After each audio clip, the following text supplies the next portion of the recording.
Εκεί ελάτε, μπορείτε να ξαπλώσετε εδώ πέρα κάτω. Θα έρθω κι εγώ. Λοιπόν, τέλεια. Λοιπόν, το επόμενο κομμάτι ονομάζεται παιδιά ανέμελα. Δεν το λέω συχνά, αλλά θα το πω σήμερα.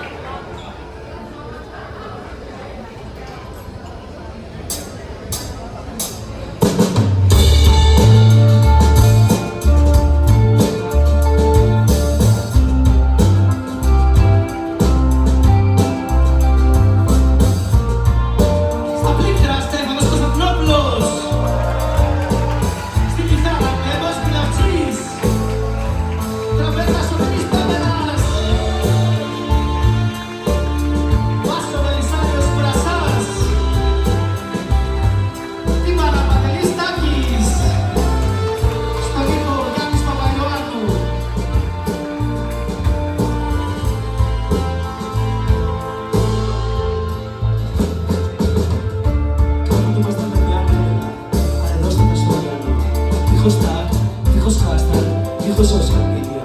Ψάχαμε τον έρωτα σε ένα κατάστημα. Μέσα στο οπτικό καλοκαιρινό ειδώνα, που έστασε η αθώα μελωδιά του κορμιού μας. Τώρα, γενιά χαμένο σε ραντάρικο. Μια γενιά που δεν ξέρει πού να προκρατήσει. Σε αυτά που της έμαθε το ελάχιστο παρελθόν. Ή σε αυτά που ασταμάτητα και πήρε στην του κουβάρι μια τάξη πραγμάτων. Θυμάμαι εκείνη την παραλία και τον αέρα που χάρη με τα λιοκαμένα κορμιά μας. Σαν δύο σταγόνες ήλιες δύο έρωτας που ήρθε από τις καρδιές μας. Ανακάπτωσε και πέσει μέσα το νερό και δώσω ξανά ένα κόσμο γεμάτο φως. Μόνο αγάπη.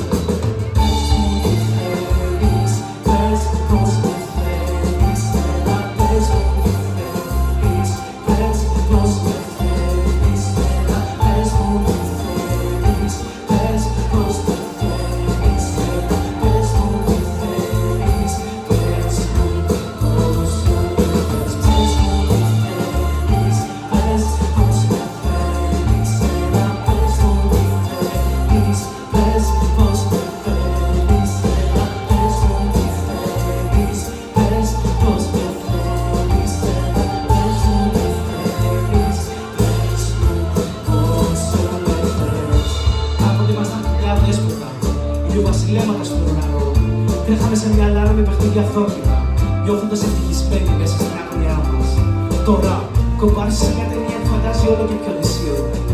Τι θέλουμε τελικά από τη σύντομη περιοχή μας από τον πλανήτη? Πώς μπορούμε να χωρέσουμε όλες μας σε μια οθόνη? Είμαστε όλοι μας τόσο ίδιοι, μα τόσο διαφορετικοί. Θυμάμαι εκείνη την παραλία και τον αέρα που χάνει τα λιοκαμένα κορμιά μας. Σαν δύο σταγόνες θέλες δύο έρωτας που έτυχε μετά τις καρδιές μας. Το νερό και δώσουμε